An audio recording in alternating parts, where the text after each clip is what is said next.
Hey friends, it's Kim Ruiz again with Fambuli Insurance. Welcome to day 2 of the deep dive into the power of zero. So today we'll be talking about chapter 3. And so we're going through the different buckets of income for retirement. And so day 2 is the tax deferred bucket.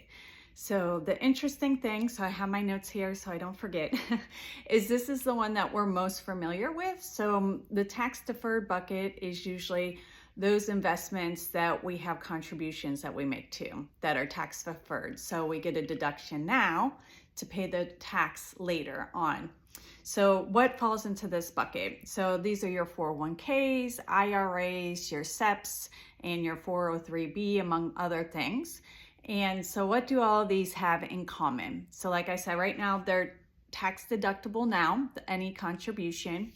And 2, whenever you do take it out, it is taxed as ordinary income, as opposed to yesterday where anything taken out of those taxable accounts are taxed at the highest tax bracket. So what are these assumptions that's associated with this regarding taxes? So a lot of times we're thinking about, okay, well, I'll take the deductions out now because whenever I go to retirement, I'll be in a lower tax bracket. And so the interesting thing is the author digs into a lot of different things on why this may not be the best way to consider being taxed at a lower rate later and what we can do about it. So it was really interesting. So first of all, why may we not be in a lower tax bracket when we retire? So there's a couple reasons. One, going back to what we talked about yesterday, is we've had these historic low rates for the last 20 years of taxes. And we're also going into a major underfunding of Medicare and Social Security. So between those two things, the government is in deficit. And so the way that they can fix that at some point will be having to raise tax rates. So why would we potentially have a higher tax bracket later? Well, the interesting thing is deductions. So when you're younger and in your working years, you do have potentially 4 deductions that you may not have in retirement for your income. So these deductions are where you take your taxable income minus the deductions, get you to what is actually taxed, not what is brought in, okay? So those deductions are one of 4 things. So first thing is your mortgage. So for most people, that is your biggest deduction during your working years. However, when you're in retirement, a lot of times most people have their mortgages paid off, so you're not getting that deduction. The second thing is the tax credit for kids. And tax credits are awesome because it's a dollar for dollar tax credit, meaning you won't pay taxes on that amount, as opposed to deduction where you take your pre-tax amount minus the deduction. If you see where I'm going with this. So during retirement, your kids are going to be grown and you're not going to be able to get deductions for them anymore. So that's another big deduction or credit that you won't get in retirement. The next thing is 401k contributions. So if you're not working, you're no longer contributing to the 401k, and therefore you're not getting the tax deduction for those contributions. And then finally, the other big deduction that most people get during working years versus retirement is charity. So a lot of times, since there's less income coming in during retirement, folks have less money to contribute to charity, and now they're changing time or money for time. So although they're still contributing their time to the charity or charitable events, that doesn't really count as a tax deduction for the IRS. So therefore, with those 4 different things, now we're having less deductions taken out of our income, and therefore we could potentially be in a higher tax bracket in retirement. So then another thing that he had to consider, and we see this a lot when we're working with clients, is a lot of folks think that they have a lot more money stored in their 401k, or they think their 401k is going to last longer than it actually will. And why is that? So he puts together an example in the chapter, which I think is a really great illustration. So for example, let's say you need $100,000 to sustain your living living expenses during retirement. So you would think, okay, at a 30% tax bracket for federal and state combined, you would need 130,000. So you have the 30,000 to cover the taxes on 100K. Do you see that? So 100 times 30% is 30,000. So if you actually reverse the calculation and take 130,000 times that 30%, it's actually closer to 9,000. So therefore, you're going to be, 91,000. And so therefore, it's 9,000 short. So let's go back that real quick. So if you pay 30% in tax, you actually get to keep 70% of what you make. So 70% of 130,000 is 91K. So you're thinking you're going to have 10,000 or 100,000 in retirement, but if you take out 9,000 to pay taxes, you're really left with 91. So how much do you really need to take out of your 401k to be able to get to 100,000 every year? I know this is a lot of math.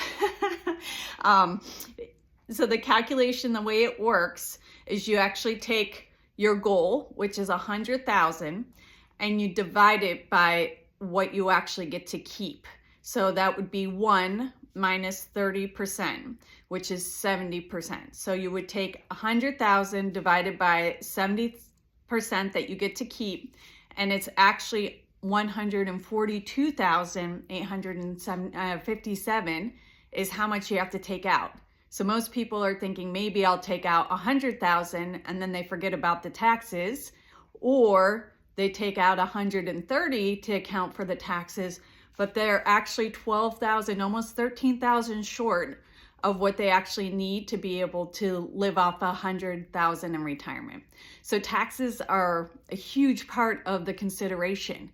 And that's assuming if we keep a 24% federal tax rate. So that's something to consider for sure. And then he starts talking about other considerations that we don't necessarily think about when it comes to these types of funds, your tax-deferred funds. There's two things. The first thing is a lot of folks aren't aware that there's a required minimum distribution from these types of accounts. So it's funny, when I was going to school for my CPA, I got my MBA with the emphasis in tax. And I remember going to my very first tax class, and what they always said is, Uncle Sam wants his money. So just assume everything's taxable unless it's specifically not. So this brings me to this required minimum distribution, RMD.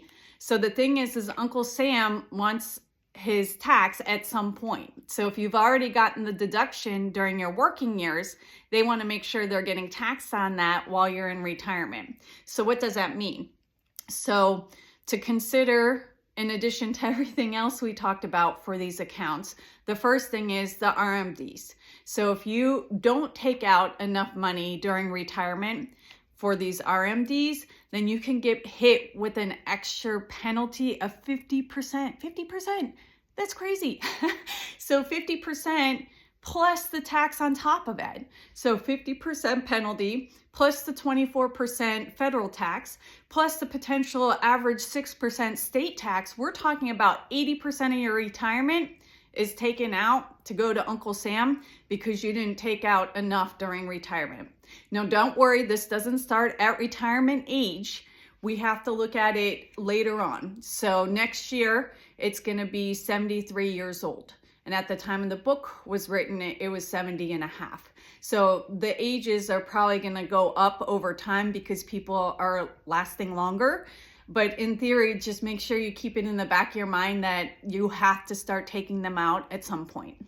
The other thing is, if you take out too much, there's also potential there could be impact on your Social Security tax. So there's a lot that goes into the calculation, but something to just keep in the back of your mind that your Social Security could be impacted if you take out too much from your retirement accounts, your 401k or your IRA, okay? So There are, of course, pros and cons, and there are ways to work this in your favor. So everything, like I said, has pros and cons, and you definitely want to have investments in this bucket. So what are the pros? So the first of all is if you're still working and having a 401k to contribute to, it could be helpful to be able to contribute up to the amount that your employer matches. So it's considered free money, right? However, think later could be tax impact on it, but the author recommends free money is always good. So if your employer is going to match you, let's say 3%, put in 3% because you're going to get an automatic 3% from their contribution, but not to put in anything else because of the tax impact on it later, and there's other options available for you. The next thing is he did note, and I thought this was really important to highlight, is the purpose of a retirement account isn't the tax deduction. It's to maximize your retirement distributions at a point when you can't afford the taxes, which is during your retirement year. So that was a really, really great thing to hone in on. The other thing that I really love that he spoke about is the fact that going back to when we're in our working years, we're gonna have more deductions that we can take advantage of, which is when you itemize the deductions. However, when those are diminished, we want to start focusing on the standard deduction, because in the later years in life, your standard deductions are going to be greater in most cases than your itemized deductions. So what he says is to focus on what the standardized deductions are and making sure you're taking out enough to be equal to that standard deduction. What does that mean? So when he wrote the book, it was $24,000 for a joint couple to have the standard deduction. So what he says is pretty much take out that amount and only that amount, because if you take out $24,000 from these tax deferred accounts, it would be tax-free money because you're going to get the deduction for that. So it's a 1-for-1.